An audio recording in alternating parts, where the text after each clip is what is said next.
जय गुरु। पूर्व भिडियो रे आमे माने श्री श्री ठाकुरंक बाल्यलीला संबंधी किछि मनमुग्धकर घटना शुणिथिले। आसंतु आज आमे श्री श्री ठाकुरंक एक अलौकिक नरलीला एवं अति आश्चर्यकर घटना विषय रे शुणिबा। 1968 साल भाद्रव मासर ताल नवमी तिथि उत्सव रे मु देवघर जाई बोस मां सांगरे देखा करबाकू जाई तांकरी मुखर जो घटनाटी शुणिथिली आज मध्य ताहा भाबिले मोर सिहरण जागी उठे, रोमांच हुए। ठाकुर सेतेबेले खूब ही असुस्थ। प्रार्थनार समय छाड़ी ठाकुरंक दर्शन हुए नहीं। प्राय सबु समय रे ही ठाकुर घरर कबाट बंद रुहे। बड़ मां शरीर मध्य भल नहीं, सोई ही रुहंती। केवल मु नुह, समस्त भक्त मानकर ही मन खराब। तेणु मु बाओ कौन करिबी, बोस मां सह देखा करबाकू गली। मोर बयस सेतेबेले 25 वर्ष, नुआ विवाह होईछि। सेही मोर बोस मां सह शेष देखा। मोर प्राणर ठाकुरंकु मध्य सेही थर शेष थर पई देखि आसिली। भाग्यरे थिला बोली, कारण एहार 5 मास परे ही 12 माघरे ठाकुर देह रक्षा करिले। वर्तमान जेउठी मेमोरिया होईछि तार ही गोटे घरे सेतेबेले बोस मां रुहंती। बोस मां घरे प्रवेश करी देखिली से घरर उत्तर दिगर दरजा पाखरे बाहर आड़कू चाही बसी रहिछंती। प्रणाम करी जिज्ञासा करिली, बोस मां किपरि अछंती, मते चिन्हि पारुछंती? मोर प्रश्न शुणी मो आड़कू चाहिले। देखिली आखि दुईटी भितर को पशि जाइछि। मुहटा आहुरी सुखी जाइछि। मथाटा 2 आंठू मध्य को नुही पड़िछि। बेस कष्ट करी मो आड़कू चाही रहिले। मो पुणी कहिली, किपरि अछंती, चिन्हि पारुछंती मते? से कहिले, किपरि आउ रही पारिबी, तुम मानंकर ठाकुर तो भलरे रहिबाकू देउ नाही, ता नहेले तो से भलरे थांता। एठारे मु आपण मानंकु मोर गोटे निजस्व कथा कही रखे। बोस मां बात्सल्य भरा स्नेह एवं अभिमान रे श्री श्री ठाकुरंकु लक्ष्य करी कथा गुड़ाक कही गले। कारण जेहेतु से श्री श्री ठाकुरंक पालिता माँ थिले, तेणु श्री श्री ठाकुरंकर असुस्थता कारणरू से बा निजकु किपरि सुस्थ बोध करिथान्ते। मु प्रश्न करिली, आपण ठाकुरंक ठारू केते वर्ष रे बड़ हेबे? बोस मां कहिले, से तो हेब 13-14 वर्ष। तेणु तो कुहे, तू तो आगरू मते नहीं जा। से कथा आउ से शुणे ना कौन? रही रही कथा गुड़ाक कही गले। मु देखिली बोस मां आखि दुईटी लुहरे छल छल करुछि। मु बोस मां सामना सामने चौकी रे बसी पड़िली ठाकुरंक कथा शुणिबी बोली। मते किछि पचारिबाकू पड़िलानी, सी निजे ही कहिबाकू लागिले। सेही 6 मास बयस ठारू ही तो कोलेई काखेई ताकू मनीष करिछि। आज तार शरीरटा भल नाही, मु भलरे रहिबी किपरि करी कुह? ता छड़ा तो मोर केही आउ नाही। बोस मां एही कथा गुड़िक ठाकुरक संबंध रे कहउचंती बोली मु बुझी पारिली। किंतु मोर सेतेबेले जानिबाकू इच्छा होईछि जे सीए तो ठाकुरंक ठारू अनेक वर्ष रे ही बड़, ताहेले सीए कहा पाखरु दीक्षा नैछंती? कारण सेतेबेले तो ठाकुरंक सत्संग गढ़ी उठिनी। तेणु जिज्ञासा करिली, अच्छा माँ, आपण कहा पाखरु दीक्षा नैथिले? आपण कोन कुलगुरुंक दीक्षित? मोर प्रश्न रे मने हेला सीए तांकरी मन को पाइला भली गोटे प्रश्न पाई जाइछंती।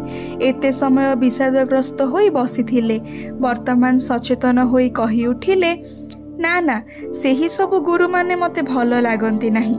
आम मानंकर कुल गुरु थिले, आहुरी केते गुरु देखिथिली, सेमानंक प्रति मोर श्रद्धा हुए ना।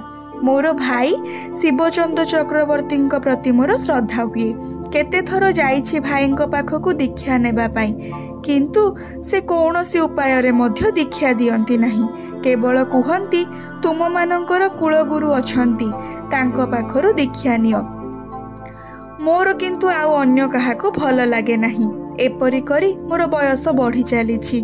मन मध्य रे अशांति। भाबे मोर कौन ताहेले दीक्षा हेबो नाही?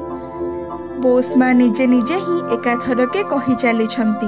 आउ मु नीरव श्रोता होई तांकरी मुह आड़कू चाही शुणुछि। बोस मां पुणी आरंभ करिले, मोर स्वामी जेतेबेले ही कोलकाता ठारो देश को आसंती सेतेबेले ही मु दीक्षा पाई चेष्टा करे।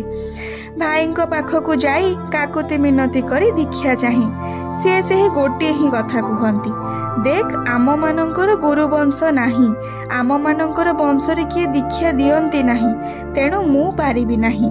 तेबे अनुकूलर माँ आउ अनुकूल गुरुंको निर्देश रे अनेकों को दीक्षा दियंती। सेमानंक पाखकु जा, देख जदि सेमाने दीक्षा दियंती सेतेबेले तुम मानंकर ठाकुर आउ दीदी मनमोहिनी देवी किछि किछि मनीष को दीक्षा देइछंती बोली सुनिबाकु पाए। मोर मनटा चाहेना महिला माने पुनी दीक्षा देबे कोन पाई, माँ माने गुरु माँ होई पारंती, गुरु हेबे किपरि एहा मते भल लागे नाही। आउ अनुकूल एते छोट पुओ जहाकु मु कोळे काखे मनीष करिछि ताकु किपरि करी गुरु बोली मानिबी। गुरुंकु तो केते श्रद्धा भक्ति करिबाकु हुए, प्रणाम करिबाकु हुए, एते छोट पुओ को मु किपरि करी ताहा करिबी। तेणु दीक्षा नेबा आउ मोर होइनी, केवल भगवान को ही जनाए, हे भगवान मोर कपाल रे कोन दीक्षा नाही, समस्ते ही कहा ना कहा पाखरु दीक्षा नियंती, किंतु मोर कोन पई कोनोसी गुरुंख ठारे भक्ति हेउ नाही। सेही थर मोर स्वामी घर को आसीछंती, भाबिली एथर भाई को गोड़ हाथ धरी दीक्षा चाहिबी। भगवान सहाय हेले भाई को मध्य मनटा बदली जाई पारे। एही परी भाबे संध्यारे तांकरी घर को गली। भाई को हाथ गोड़ धरी अनेक काकुति मिनती करिली, किंतु तांकरी से गोटे ही कथा, मु कहिली महिला मनीष ठारो दीक्षा नेबा पई मोर मन चाहे नाही। भाई शिवचंद्र चक्रवर्ती कहिले तेबे अनुकूल पाखरु ने। मु कहिली एते छोट पुओ सी पुणी की दीक्षा देव, ना ना सी जदि आपणक वंशर पुओ होई देई पारे तेबे आपण काहेकि देई परिबे नाही। किछि कहिले मध्य सी राजी हेले नाही। मन खराब करी घर को फेरी आसिली, घर भीतर को मध्य गली नाही। घर को उठिबार सीढ़ी उपरे बसी पड़िली। मन एते खराब होईछि जे भगवान को ही डाकिबाकू लागिली, आउ कहिबाकू लागिली, हे भगवान तुमे एते निष्ठुर, मो उपरे कोन तुमर दया हेबो नाही, ए जन्मरे कोन मोर आउ दीक्षा नेबा हेबो नाही। एही प्रकार भाबी भाबी मु तन्मय होई गली। केतेबेले जे संध्या होईछि आउ ख्याल नाही। एही परी भाबे ही बसिछि, शरीर मनर सबु शक्ति जेपरी हराई बसिछि। केवल गोटे मनरे ही भगवान को ही डाकी चलीछि, आउ कहूछि, हे भगवान तुमे मते दीक्षा दियो। हठात गीतर सुर कान को सुनागला। बुझिली अनुकूल आसुछि। चाही देखिली बाउंसर दरजा खोली मो पाखकु ही आसुछि। आन मने देखुछि मो आड़कु ही आसुछि। मझी बारंडा पर्यंत आसीछि। हठात देखे ए मु कौन देखुछि, काहाकु बा देखुछि। मु भल करी आखि मंथी पुणी चाहिली। देखे ये किए, समग्र आकाश पाताल को एक करी ये किए ठिया होईछि। ये अनुकूल किए ये? मु भय पाई दुई आंठु मध्यरे मुह को गुंजी देली। केते क्षण एही भाबरे थिली जाने ना। हठात कान पाखरे सी बा अनुकूल कही उठिला, एथर दीक्षा नेब तो?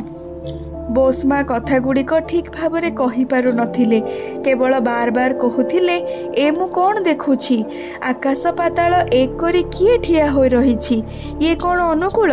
थर थर करी रही रही टिके टिके एवं अद्भुत अभिव्यक्ति रे कथा गुड़ाक कहूथिले। कहू कहू किपरि तन्मय होई निज मध्यरे निजे डूबी गले। आउ कौनसी कथा कही पारिले नाही। आखि बंद करी चुप करी रहिले। टिके समय अपेक्षा करी मु मध्य उठी पड़िली। तांकरी ध्यान भंग करबाकू इच्छा हेला नाही। परदिन सकाळे ही ट्रेन धरी कोलकाता चली आसिली। तेणु आउ बोसमांको सांगे देखा करिबा हेला नाही। जानिबा मध्य हेला नाही जे से कोन ताहेले ठाकुरंको पाखरु ही दीक्षा नेइथिले। हुए तो कोन मने हुए निश्चय ही नेइथिबे। बोसमांको साथी रे सेटा मोर शेष देखा। तांको थारु सुनिथिबा कहानी मध्य एइठारे समाप्त। आजि पई एतिकी। परवर्ती भिडियो रे श्री श्री ठाकुरंको संबंध रे आहुरी अनेक नुआ नुआ घटना सुनिबा। जय गुरु।